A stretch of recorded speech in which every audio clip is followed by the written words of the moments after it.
আসসালামু আলাইকুম আমার প্রিয় বন্ধুরা, আশা করছি আপনারা সবাই ভালো আছেন। বন্ধুরা, আজকের ভিডিওতে আমরা ইবলিশ যে কারণে আল্লাহর হুকুম অমান্য করেছিল এই বিষয়ে জানার চেষ্টা করব ইনশাআল্লাহ।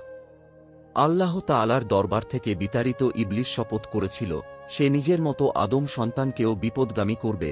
প্রথমেই সে ফন্দি এঁটে আদি পিতা হজরত আদম আলাইহি ওয়াসাল্লামকে জান্নাত থেকে পৃথিবীতে নামিয়ে আনে।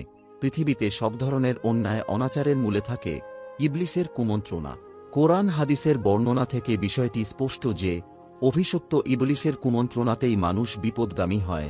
কিন্তু ইবলিস অভিশপ্ত হওয়ার আগে তো কুমন্ত্রণা দেওয়ার কেউ ছিল না, তাহলে সে কার ধোঁকায় পড়ে আল্লাহর হুকুম অমান্য করেছিল?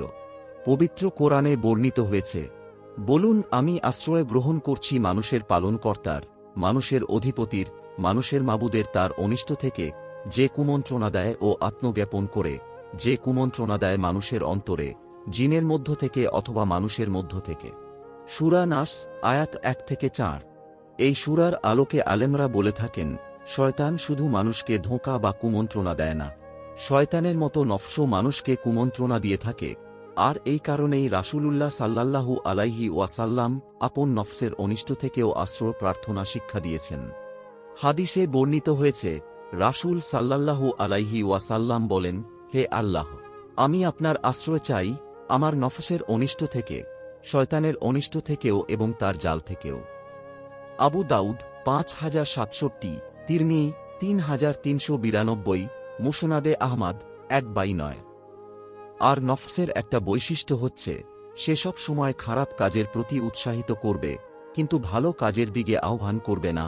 নফসের কুমন্ত্রণা সম্পর্কে আল্লাহ তাআলা বলেন, অবশ্যই আমি মানুষকে সৃষ্টি করেছি এবং তার মন তাকে যে কুমন্ত্রণা দেয় তা আমি জানি, আমি তার ঘাড়ে অবস্থিত ধমনী অপেক্ষাও নিকটতর।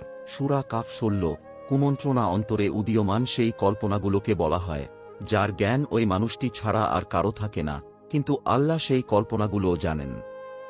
নফসের কুমন্ত্রণা সম্পর্কে আল্লাহ তাআলা আরও বলেন, হযরত ইউসুফ আলাইহিস সালাম বলেন, আমি নিজের নফসকে পবিত্র মনে করি না, নিশ্চয়ই নফস সবাইকেই মন্দ কাজের নির্দেশ দিয়ে থাকে, একমাত্র ওই ব্যক্তি ছাড়া যার প্রতি আমার প্রতিপালক অনুগ্রহ করেন।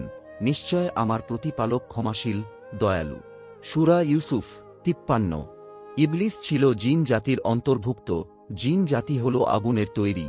হাদিসেও এসেছে যে ফেরেশতাকুল নূর থেকে, ইবলিস অগ্নিশিখা থেকে, এবং আদম আলাইহি ওয়াসাল্লামকে মাটি থেকে সৃষ্টি করা হয়েছে। ইবলিস মূলত নফসের ধোঁকায় পড়ে আল্লাহ তাআলার হুকুম অমান্য করেছিল। আরেকটি বিষয় হল, আল্লাহ তাআলা মানুষ ও জিনকে স্বাধীন ইচ্ছাশক্তি দিয়েছেন, অর্থাৎ চিন্তা ও কাজের স্বাধীনতা দিয়েছেন এবং বলে দিয়েছেন যে কর্ম অনুযায়ী পরকালে তাদের বিচার হবে।